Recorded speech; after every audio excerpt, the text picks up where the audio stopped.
My name is Patrick J. McGinnis, and I coined the term FOMO.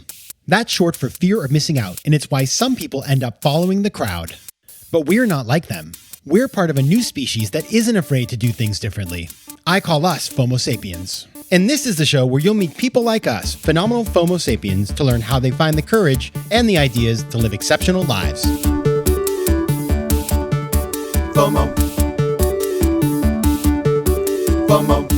Welcome to another episode of FOMO Sapiens, the show for people who don't just follow the crowd, but instead take their own path to success in business and in life. I'm your host, Patrick J. McGinnis, venture capitalist by day, author and podcaster by night, and FOMO Sapiens 24/7. And we are continuing with our theme of entrepreneurship here in season 7. And today we're going to talk about how you go from startup to grown up. Always a challenge. And my guest today is the author of the book called From Startup to Grown Up, Grow Your Leadership to Grow Your Business. And her name is Alisa Cohn. She's an executive coach who has worked with founders and C-suite executives at prominent startups and companies like Venmo, Etsy, and DraftKings, as well as Fortune 500 companies like Dell, Microsoft, Google, Pfizer, and the New York Times. She was named one of the top 100 leadership speakers by Inc. And the famed executive coach Marshall Goldsmith named her the top startup coach in the world. Wow. Her articles have appeared in HBR, Forbes, and Inc., and she's been featured as an expert on BBC World News and in the New York Times and Wall Street Journal. Now, I wanted to have Alisa on the show because I got to tell you something. This whole coaching thing, I don't even know. I mean, you hear about coaching, but it feels like there's a lot of people out there and you're like, oh, you're a coach. What exactly do you know? But there's also really impactful coaches, and I've talked to friends who work with coaches and they say it changes their life. So I just wanted to come on and first of all, just talk about the coaching industry, what it's all about, who does it, that whole thing. Then I wanted to get her expertise on how she coaches founders and also how can clients get the most out of her talents. Maybe some of you have a coach.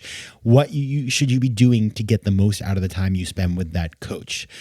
She also gets into some really just tactical, valuable advice like how to run a meeting. And my favorite topic, which I fail at on a daily basis, how to say no when you want to do everything. You can't do it all. How do you say no to stuff and just do the things that are important to you?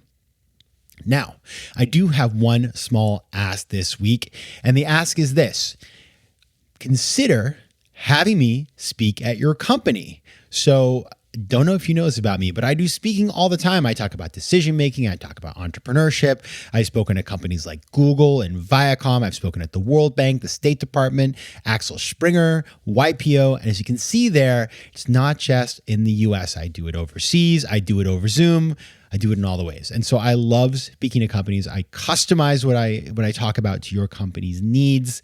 And I've been booking up my calendar for 2022 back on the road and obviously on some Zooms, and it's happening. And so if you're interested in learning about my speaking practice, you can go to my website, patrickmcginnis.com, and there you can actually download a speaking kit which talks about the kinds of things I talk about and has sort of my credentials and stuff. You can also just reach out to me at letsconnect@patrickmcginnis.com and I can tell you all about it. So thanks for considering me. All right, and now on to the interview. As you know, I like to ask the same question every time, and with Alisa, it's no different. So I started our interview by asking her this question. What's a formative decision you've had to make to get to where you are today? Great question. I'm going to say the formative decision was becoming a coach. I was, I was working in the startup world, way down in the first startupworld.com, version 1, and the crash happened. And I got offered a number of jobs. And rather than take any of those jobs, actually, my coach at the time said to me, you keep being offered that same job. And you keep saying you want to do your own thing. The time is now. And if it doesn't work out, you'll still be offered that same job. And I knew that she was right, even though it was very painful and scary. But I decided that the thing for me to do right now is to become a coach. And that's what I did. There's a lot in there to unpack about the fact that so many people have a scarcity mindset. I do, I'll admit it. And that you just kind of swat it away because it's like, listen, that'll still be available to you. And so take a risk is really powerful stuff. Yeah. Whether that's scarcity mindset or also, I think, tunnel vision. I mean, the same thing I could say is that when I moved to New York about 15 years ago from Boston, I was really scared. And I moved to New York, and it was only with the realization that actually I could move back to Boston if it didn't work. I think a lot of it's more about like the notion of reversible decisions and irreversible decisions. And there are a lot of decisions that you actually can undo. But if you kind of give yourself into this, it must work or else mindset, then you won't try anything new and you won't take the risk for fear of the failure. So I think the ability to take risks safely is so important for all of us on our journeys. Now, I have a whole plan for this interview, but I'm going to take a little veer to the rest stop. We're already at the rest stop? Okay. Because yes, we are. So just before we get into it, startup where you're the world's number one startup coach, you work with entrepreneurs all the time. You were there for the first crash. So that made my ears peak up a little bit. And I've been looking around. I'm like looking in the air, trying to see if we're going to get into another crazy crash. And you talk to entrepreneurs all the time. What does your spidey sense tell you about that? My spidey sense tells me that there certainly has been a lot of money in the space, which has kind of maybe inflated valuations and also overblown confidence. But there are so many businesses that I personally work with, the CEOs of businesses that I personally work with, which have sustainable businesses and sustainable business models. And it goes without saying that like if the quality is there and if you're building a sustainable business, you're going to be okay. And we both know that there's murky waters and turbulence, maybe in the funding environment and the stock market environment, inflation, but also there's an entire new industry being created right now before our eyes. It relates to Web3, VR, the metaverse. And if you can sort of believe it or not believe it, but I think that we're right now creating the infrastructure for that. So there's a lot to be optimistic about in the startup world. But will there be some fallout from this, current, let's say, environment? I think so, but I don't think it's going to be a massive crash. Okay. Thank you for that. I needed that because I don't know. I've been worried. So let's get into it now. Now, the first thing, I'll be super honest with you, Alisa. So I've known Alisa, everybody, for some years now. We run into each other. We have other guests on the show who are friends in common, like Dory Clark. And so, we know each other well in terms of socially, but like we haven't worked together. And I found myself last week recommending a coach to somebody. I said, you need a coach, right? And then I said to them, and by the way, I say this to you as somebody who generally has like never really understood what coaches do and kind of been skeptical because I think we all know that person who like couldn't figure out what they wanted to be. And so then the next day they're a coach. And which is crazy. It's not like, I'm sure there's certifications and stuff, but like, it's one of those things that like anybody can say they're a coach to some degree. And so the industry, it's kind of like, it's hard to figure out from the outside who's real, who's not, and sort of all that stuff. So I'll just put that out there as like my cognitive bias. Okay. That being said, you are legitimate. We all know that. And so I want you to first just say like, what is a coach and what is a good coach versus a bad one? So first of all, thank you for your faith in me and my credibility. I appreciate that. You're not wrong about the industry, which definitely has people all over the place, including, this notion of not just business coaches and executive coaches and career coaches, but also life coaches, so there's a lot of different elements to it. And there's not a strict certification process. Like you may or may not know that I'm also a CPA for my sins. Ooh. And with the CPA process, let me tell you, there are strict certifications. It doesn't just happen. Okay. You have to do a certain amount of training. So compared to the rigor of that, the rigor of coaching as an industry hasn't quite gotten there yet. But if I think about a coach, I would just say this. A coach is someone who helps you figure out where are you going, and help you get there. And how are you going to get there? And it's important to recognize that a coach is not a consultant like here tell you what to do, and is also not a therapist like, oh, tell me how that feels to you. It is someone, and I'll speak for myself. I, as a coach, I look at my clients and I really think about what is your context, what's your business context, what are the most important things that you need to do, to affect, to activate inside of your business context, to do, to support to conversations to have, processes to run. And then what is in the way of you doing that? It might be a skills gap. I don't know how to delegate. I don't know how to give feedback, but it might be a mindset or an inner gap, as in I'm uncomfortable. I don't know how to get over it. I'm maybe unsure and don't know how to move forward when I'm unsure. So when I think about a coach, the sort of critical aspect is to be able to really figure out and step into someone's world with them and help them unlock what is locking them up so that their full leadership capacity can be unleashed. FOMO.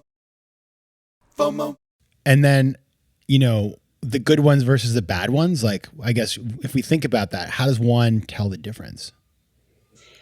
I always recommend to people when you're choosing a coach, there are two things to look for. Number one, can this person help you? So there's a lot of things around that. What I do with my clients before I start with them is I actually do a little mini coaching session to see if we can actually get traction on something that's meaningful to you right now. And what I know is that it won't take longer than 20 or 30 minutes to do that. And if we can't do that, then maybe I can't help you. But mostly I can do that. And what I think is that coaches should be able to add value very quickly by listening, understanding, and then, helping unlock it, as I said, kind of unlock things which are gummed up. The second thing is you have to figure out, do I want to spend time with this person? Because I used to minimize this, but now I actually think it's super important. You're going to spend a lot of time with this person. The person's going to help you. You have to give yourself over to your coach. You have to be able to be willing and able to call your coach or reach out when there's a problem, when you need something. So you better enjoy this person. You better have kind of a rapport together. So that's the way I see it. And I would also say it's obvious that you want to look for references of other people that the coach has helped and hear about scenarios that the coach has worked through to see if you can see yourself inside of that. Now, you've been at this for more than 20 years, right? And I'm just curious. About 20 years. Okay. 20 years. Hey, that's experience. Yes. you should be even more. But thinking about you go back in the magic FOMO Sapiens time machine to, when you started this out. Now I'm sure you've made tons of mistakes. You've learned a ton of stuff. What is the big thing you've learned that you wish you could go back and tell yourself in the beginning that would have transformed you kind of earlier on? Well, it's such a great question. Several things come to mind. One is we are, I've been trained as a coach. I've been, guided and mentored specifically by Marshall Goldsmith, the legendary executive coach, the number one on the planet. And one thing that we were sort of taught that I've experimented with and now realize is so important is to follow your curiosity. So when something pops into my head, I wonder if he's getting enough sleep, right? I mean, literally something like that. I will then ask, let me just ask you if you're getting enough sleep. Because, it turns out that we get a lot of information in from people and it's not just what people are telling us, but it's the kind of gestalt and the way people are relating to us. And I now know that when something pops into my head, there's a reason for it. And it's helpful to put that on the table. And the second thing I would say is that when I'm dealing with my client, I might feel a certain way. So I might feel agitated. I might even feel bored. I might feel energized or de-energized. And it turns out that I, as the coach, am having an experience of all of that person's direct reports and employees and team, just like they are. And so if I'm feeling super energized, which is great, then they're feeling super energized. But if I'm feeling de-energized, bored, stressed, whatever, dealing with this person, then there's a good chance that his or her employees are feeling that way too. So knowing that, you can then do something about that. I like that because I think oftentimes we forget that when you're working with somebody and you're sort of in a detached place, right? You're like, well, we have a different relationship, but if you're feeling wow, this person is really obnoxious, then likely you're getting a little, you're getting a spoonful of what people are eating all day at the office. Yes, that's well said. Exactly. Huh. Okay. Now you work with, it's cool. Your client list is super cool. So Venmo and Etsy and DraftKings, we're talking founders and leaders. I mean, I would love to hear a story about, just give us a war story to show what it is that you do. because I think, again, it's like, yeah, we sort of understand, but like, what's the kind of impact that you have? And what is the stuff that you're dealing with when you meet with clients? Well, I'm dealing with so many things, but I guess a war story that comes to mind is that there was a situation with one of my clients a few years ago where they were having a lot of trouble making progress. So as you know, in a startup, time is your enemy and you need to execute and move fast. And I don't mean move fast to break things. I really mean just move fast in an operationally, sound way. And in the company that I worked with, there was a lot of just lag time. Like things weren't being done. There was no sense of cadence of progress. And the conversations I would have with the CEO were, I am being like clear and holding everyone accountable. And then I would do 360 feedback with people. So that means I went out and got feedback from all the stakeholders around her.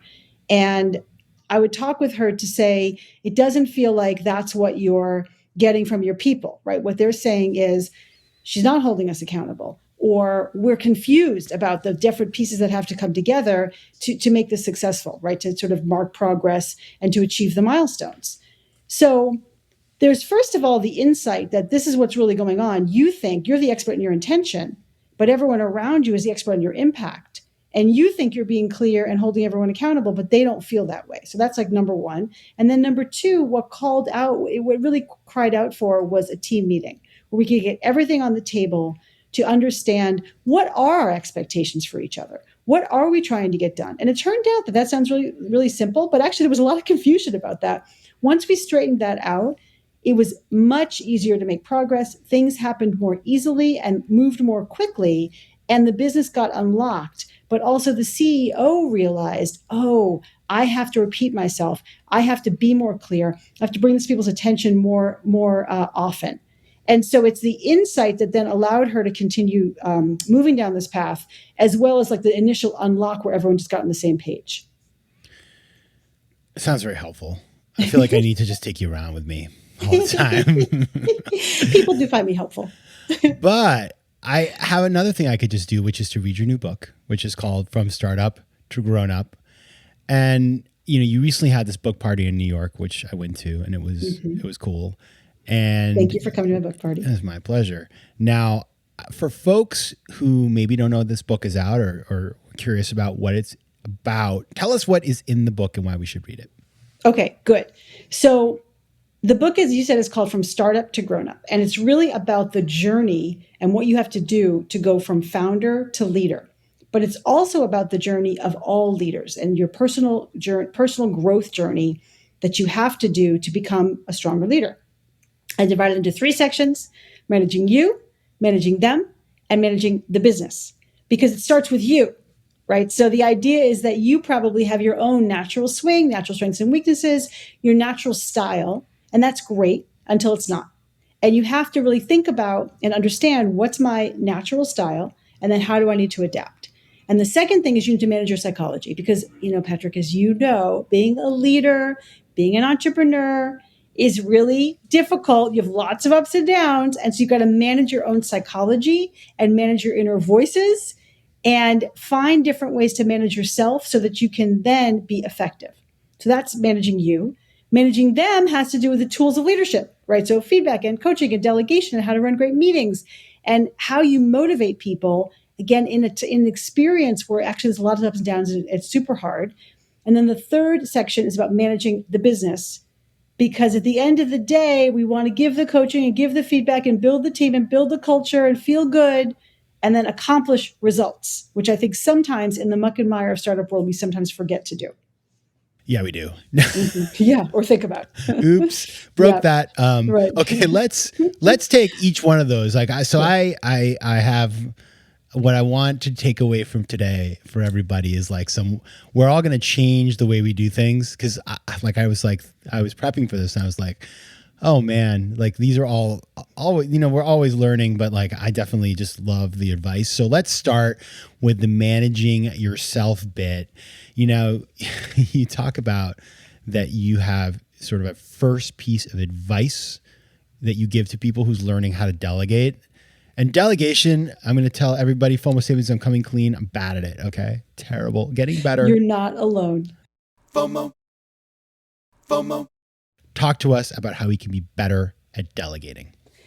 Better at delegating, one of my favorite topics. So I guess I would say that it actually comes back to managing yourself. So first of all, thinking about yourself, what does done look like? What happens is leaders, CEOs will often delegate things, assume that we're all being clear, not have a clear idea what done looks like, and then be disappointed in the results. So be clear yourself what done looks like. Number 2 is about communicating that to the other person. Number 3, having clear checkpoints, if there are checkpoints, or due dates. What happens all the time is CEOs will say, oh, I tried to delegate, but I delegated it. That person didn't get it done. I was so frustrated. Okay, I understand. Frustration's the name of the game. I get it. But did you give the person a timeline? No, she should have known. She should have known that it should have been done this week. Well, I guess she didn't know, right? So it's about to me, delegation's about clarity, and it's also about communication. So when you're able to do that, then you can assess, because sometimes what happens is we forget that this person may not have the skill level that we need them to have to effectively delegate. And if you delegate something with clarity, then the person comes back and doesn't do it right, or has a different way of doing it. You can decide maybe the person doesn't have a skill level to do it, and I need to delegate differently, or I need to upskill this person, or I might have the wrong person, which no question is confronting. But either way, as long as you're clear at delegating, you'll be able to assess that, as opposed to this sort of cloudiness of like, oh, it just is not working for me. Okay. It's like you just saw me. You see me because as you're talking about this, I'm thinking, because I'm not in a corporate world like I used to be. When I am in corporate settings, though, I do consulting work or whatever. And there's always that person who's like the project manager, and they're really good at that bit. And I'm like, God, I would never want to do that. I'm not interested. But then everything just happens and it works, right? And I guess my insight is, so if you don't like doing that, then outsource it, delegate it to a person who is skilled at it, follow eat your own cooking, and then you won't have to, worry about things not getting done. Yeah, that's literally true in so many aspects. I just literally had a meeting this morning with a CEO, and his point was, our meetings are not running well. Our meetings are inefficient. And I'm like, okay, I get it. He said, it's my fault. I'm inefficient. I'm honestly not the paragon of efficiency. I'm constantly distracted. I'm never on track. I'm not managing the time. I said, I feel you. I forgive you. And you need to get 1% better at that if you can, which we talked about that. But secondly, I said, I bet there's someone sitting in your meeting who's great at managing the time, who's great even at managing you to manage the time. Don't you just want to declare a meeting czar before every meeting, and that person can handle it? And that's a delegation, right there. That's delegation. And then that person's doing their highest and best use, and you're not getting dragged down with trying to be efficient in a meeting when it's just not your skill. Now, I heard a rumor that you love meetings, which I'm like, I'm okay, obsessed with meetings. There you go. Good for you. I'm not. But maybe you can change our mind. I guess I put this in the managing business bucket of the ones that you talked about earlier. So why do you love meetings, and what are you doing that I'm not to make them work so well? Thank you for letting me talk about my favorite topic. I love the potential of meetings, right? Why shouldn't we have great meetings? We have these great people in the room. They're smart, they're engaged, they want to, make progress. So what gets in the way? So if you or anyone could just say, you know what, from now on, before we have a meeting, I'm going to think for 10 minutes about what is the purpose of the meeting, not the agenda of the meeting. What's the purpose of the meeting? We're trying to get on the same page. We're trying to sync up on something. We're trying to make a decision. We're trying to resolve an argument, whatever it is, the purpose of the meeting. And then the agenda of the meeting is, how are we going to get there? And then that sometimes brings up pre-work. We can't just decide in the meeting. People need to prepare in some way. I need to ask them to prepare. If you, the leader, will think about that in advance, that's going to help you have a much better meeting, more on point, more clear to everybody. And then also it's going to drive decisions. At the end of the meeting, the thing to do is to ask the 3 questions to end the meeting, which is, what did we decide here? Who will do what by when? And who else needs to know? And if you'll just get in the habit of doing the pre-work, the pre-planning, and asking those 3 questions at the end of the meeting, I promise you're going to have much better meetings. Okay, so it's what did we decide? Who's going to Yep. do what, where, why, or when, and who needs to know? What did we decide here? Uh-huh. Who will do what by when? Okay. And who else needs to know? Who, what, where, who, what, when, It's where, so, how. again, it's like one of these things where like, this is not, it's not like a rocket science thing, but nobody does it. So Yeah. everybody, we're going to try that. Okay. No, here's what's normal for me. If I'm observing a meeting or walking into a meeting or doing an offset or anything, and I haven't prepared it, as soon as we get there and starts, I'll say, oh, well, let me just check in. What's the goal of this meeting? And everybody 201 goes, oh, great question. And I'm thinking, not really a great question, but like a kind of a basic question. However, one that has not been asked. So I see how it's going to be valuable to ask that question. Most of what I do does not require a lot of attention to nuance, but in the fast-paced business world and certainly fast-paced startup world, many steps can get missed. And I'm there to help make sure that steps don't get missed. So it's like, slow down for a minute so we can go faster. Yeah. I mean, people just have there's like a popular notion that when you're an entrepreneur, that you're just like a ball, you're like a ball of chaos, and that you sort of just, there's no structure at all. But you're right. Like the reason why you have scaffolding around a building is so it doesn't fall over while it's being built. Yes, Same thing goes well with management teams. Definitely. Wow, I should write this. This should be on a pillow somewhere. I think that's right. Okay. Now, then we'll NFT it and sell it. Oh boy. Yes, we will. Now, I have one final question, which is one that, again, it's something I think FOMO Sapiens struggle with, because like we're all high functioning individuals, but we are also human, and saying no, it's so hard. And so I would love to hear how you work with people like Patrick, and probably many of my listeners who are, our default setting is yes and, yes please, yes and more. How do you get us to say no? I know. I could totally relate to that. I'm a recovering overly yes person myself. The answer is this. Listen, as much as possible for everyone, and I think about this a lot, what are your priorities in life? What is your mission? What's important to you? And that's professional, and that's also personal. And if you're really clear on that, and then you look on a regular basis, weekly or even monthly, at your calendar to see what you're actually doing, that is like in a good way, it's like, yes, I'm doing the right thing. Or in a bad way, I'm not living with my values or my purpose. So that's one thing to think about. And the second is, if you're really clear with your mission and your purpose and things that are important to you in your life, when people then ask you to do something, you'll allow yourself to take a breath and ask yourself the question, is this on the most important list? Is this on my mission? Is this consistent with my values? So that's the big picture way to think about it, because every time you say yes to something, you have to be honest with yourself. You're saying no to something else, including free time, including rejuvenation time, including white space. And the second thing I would say is, when people ask you if you want to do something, please get in the habit of thinking about it and not saying yes immediately, because you can always pause and then say yes a day later. It's much harder to say yes and then take it back and say no.